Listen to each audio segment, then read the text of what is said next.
Iba yung feeling. Pero eto din, balik tayo sa PBA. Ito na isip ko lang naman, kung sakasakaling may team, no, yung dati mong pinaglaruan na team, yung mag-invite ulit sa'yo maglaro, offeran ka ulit, Denok, anong team yung hindi ka magdadalawang isip na balikan? Dalawa eh. Pero yung Mhm. unang team ko is Santa Lucia is wala na sa PBA, di ba? Wala So, na syempre, kay mhm. hindi ko dadalawang isip. Syempre sa San Miguel, di ba? So, Mhm. Mhm. maganda yung samahan talaga sa San Miguel. Saka malaking kumpanya talaga. Saka yung support ng San Miguel sa mga players. Ibang klase. Mhm. So ayan ha, San Miguel Corporation, San Miguel Beermen. Ready anytime si Denok mag-bet. All in all, saan ka talaga mas nahirapan, Dylan? Sa 5-on-5 or dito talaga kay 3x3? Siguro mas mahirap sa 3x3 Mhm. talaga. Mas mahirap.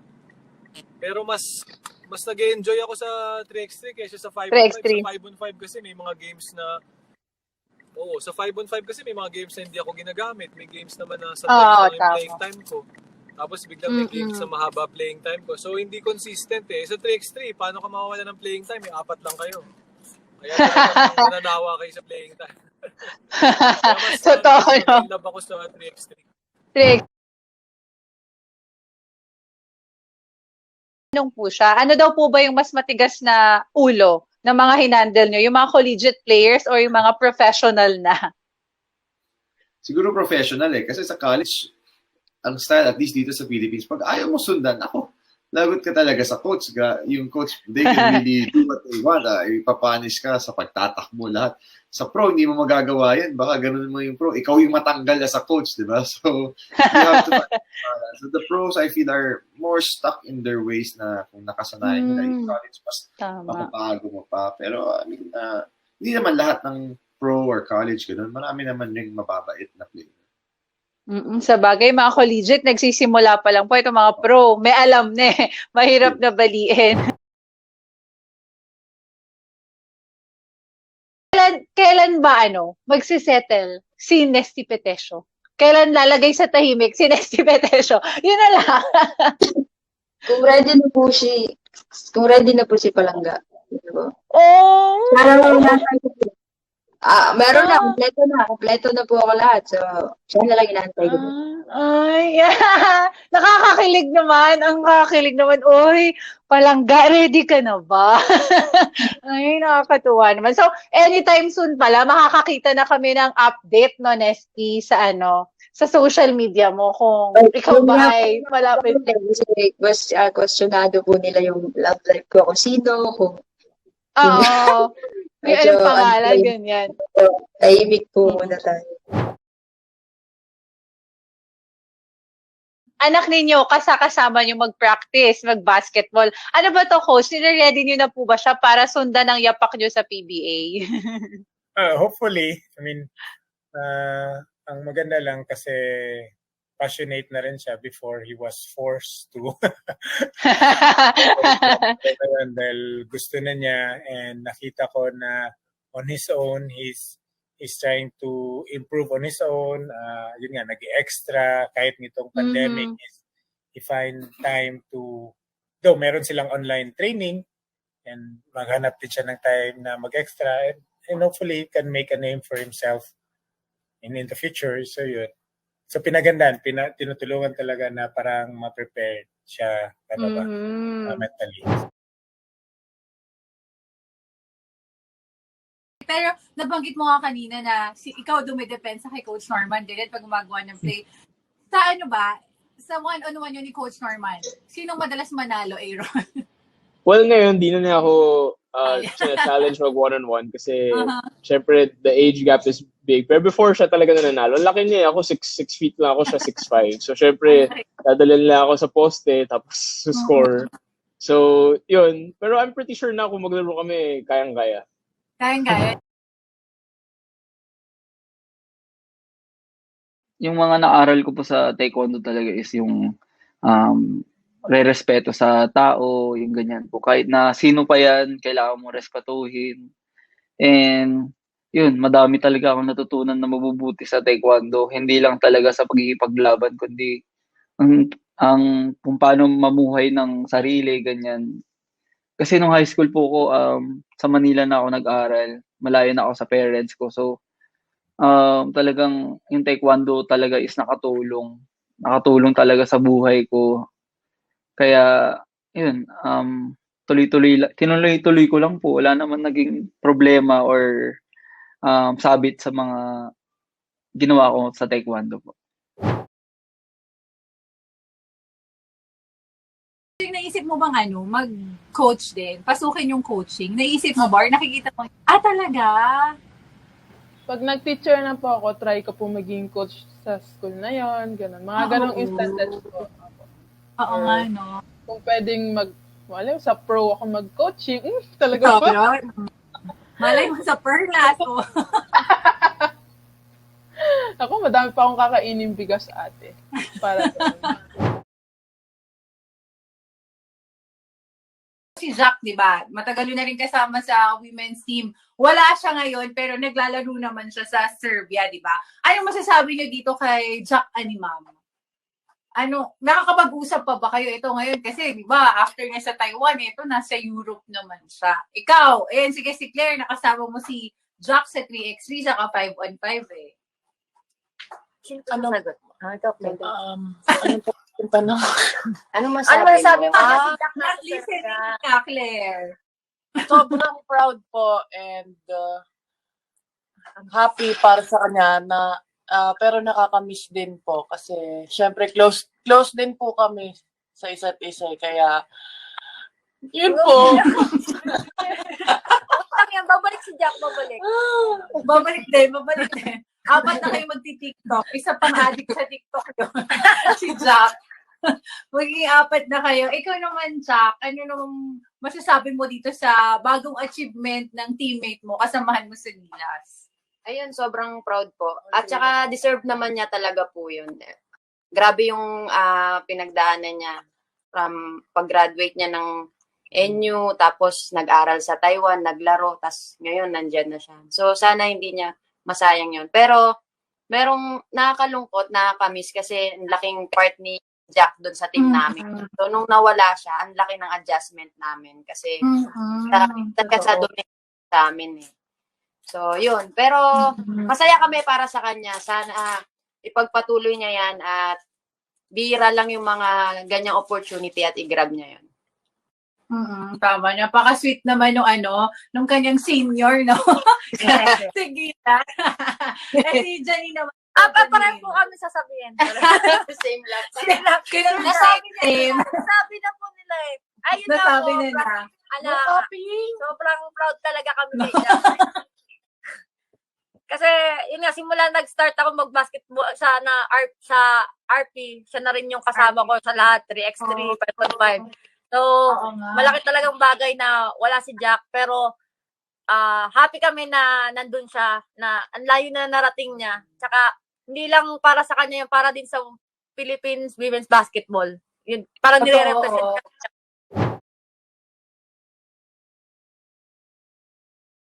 Out of town kami. Alam mo to, pare. Out of town kami. Okay. Ngayon, yung isang assistant coach, di ba? Parang lagi tumatawag yung misis. Kilala ko yan. Di ba? Nagseselos. Pero wala na eh. Kumbaga, yung assistant coach, si passed on na eh. So, ang nangyari, dahil selosa, ando kami sa isang bar. Sabi niya, rookie. Hindi ko na sabihin sino yung player, ha? Pumunta ka doon sa room ng coach, dalhin mo to, ilagay mo sa bulsa. Alam mo, sige, rookie ka eh. Alam mo kung ano yung pinalagay? Condom. Para alam ko na, coach. Nilagay ko naman. Rookie eh, di ba? Opo, sunod lang. Nakabalik na kami. After 3 days, tinatawag ako ng head coach bago mag-ensayo. Pati yung nagturo sa akin. Walang niya kayo. Maghihiwala yung mag-asawa sa loob. Kinabahan ka ba nun, coach? Denial. Yun, konting katuwaan. Parang baptism. Nakakatawa yung ganyan. Parang sa mga Grabe. Wala kang choice. Oo. Wala kang choice na Coach Rookie ka eh. Grabe, magiging... Pare, may isa pa yan, di ba? Yung nag-utos sa'yo niyan, lalagyan niya ng lipstick ito. Ito ba? Inikit sa polo. Siyempre, Loko. damit mo, asawa mo. Makikita. Oo. Bakit? May lipstick. Loko. Nilalagay ng lipstick. Gano'n ko na rin, kiss mark. Loko. Ito, Duremdes yung apelido mo. Siyempre, alam naman natin na meron din sa basketball, di ba, na Duremdes ang surname. Ito nga si Kenneth Duremdes. Tama, related ka sa kanya, no? Ano mo sa tito, Opo. sa kaninong? Opo. Tama ba? So, magkano yung binibigyan niya sa'yo aginaldo tuwing Pasko? Siyempre, alam na. Pero, Mahirap bilangin. pero si Tito, hindi niya talaga ako pinapabayaan, lalo na sa career ko ngayon sa volleyball. Palagi siya nagbibigay ng advice. Halos nag-uusap kami lagi. Wow. Through text or, nag-advise siya sa akin. Oh, ang sweet naman ng ninong mo. Pwede ba namin maging ninong yan?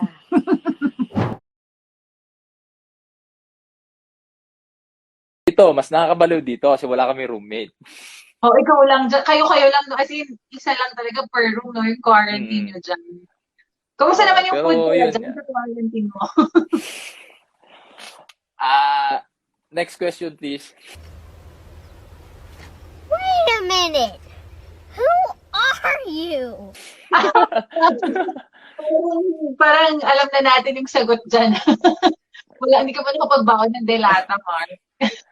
Actually, bawal. Bawal magpadala ng dilato dito. Oo. So kung ano lang siniserve, yun lang talaga. Tsaka yung menu ng hotel, which is medyo, masakit talaga sa bulsa. Pero okay naman, kahit paano. Ano naman, nakakakain naman ng 3 times a day. Pero syempre, hindi mo maiiwasan na si player gustong kumain ng extra. So, yun lang. Yun lang naman yung extra gastos namin, yung extra kain namin. Oo. Pag ganun ba, coach, kunyari, ayan na, yung malapit na yung bigayan ng awards, no, yung mga makakalaban mo po doon para sa award na yun. Sa loob ba ng court, coach, may personalan na nangyayari pag may laro kayo? Maraming behind the scene na nangyayari dyan. Talaga, minsan ako nga ito, sasabihin ko na sa'yo. Ayan, sige ko. Laban ako for MVP. Opo. Ang nakapila na rin sa Araneta, sa Cuneta Astrodome, Alvin, ako, Asay Tono. Kaya mabigat ang kalaban namin. Kalaban ko, teammate ko, si Alvin. Oo nga Tapos po. Asay Tono rin na nasa likod ko. So, ang lupit ng laban, sabi ko. Alam mo, siyempre, si parang Alvin na in-announce, alam mo, naiyak ako hindi ako na lang. Sabi ko, hindi. I mean, ganun ako ka-passionate sa laro sa basketball. Kami ni Nelsa Asay Tono nanlumo kami. Para kami, alam mo, kahit na in denial ako, sabi ko, feeling ko mananalo ako. Feeling ko, baka chance ko naman, baka nag-iba ihip ng hangin, natuwa yung mga nagboboto. Or what, siyempre, nangangarap tayo wala hindi nang karon. Siyempre, medyo bitter ka, pero later on, na-realize ko na rin, siyempre, as you mature, as the days go on, nasabi ko, he became a part of my life. Ganun din Ganun din, naging part ako yung siya ng life ko, at siya din, instrumental din ako rin sa success niya. So, tulungan lang din talaga, nag-move on ako after that. Yun, after nun. Pero nung moment na yung coach, naging mabigat ba yung pagsabi ng congratulations kay Cap? Ano? Excuse me? Mabigat po ba yung pagsabi niyo ng congratulations kay Cap, coach, nung moment na yun, na siya yung tinawag? Hindi na. Kamaya na lang. Ganun na lang. Kasi magkakampi nga kami. And lahat nga ng teammate ko, syempre, syempre, pati kumpanya namin, pure coach, lahat kay Cap kay Alvin. Pero sa players votes, nanalo ako. So, yun, at least sa players, feeling nila, gusto nila, chance ko na rin, okay na rin yun. Sabi ko, a little, okay na sa akin, na-recognize din akong player. Hindi ko lang nakuha as yung award, but okay na rin. Ayos na lang din yun. Siyempre, kasi kahit sa amateur, talagang yun, nakatikim ako ng mga awards din. So, iba rin yung feeling. So, yun talaga, may halong lungkot, yung iba talaga, na sumasama loob, well, kasama talaga yun. Oo. Pero I lost to a very good player. Number one player, Alvin, teammate ko. Kaya walang problema sa Ang bait naman pala sa rookies, no? Akala ko pinagtitripan yung mga tiga-bit-bit ng gamit. Walang ganun, Ray. Wala naman. Pero itong 4 na rookie namin, nilasing lang namin sila. Nung ano yan? Yung semi-bubble ba yan? Yes, semi-bubble, yes.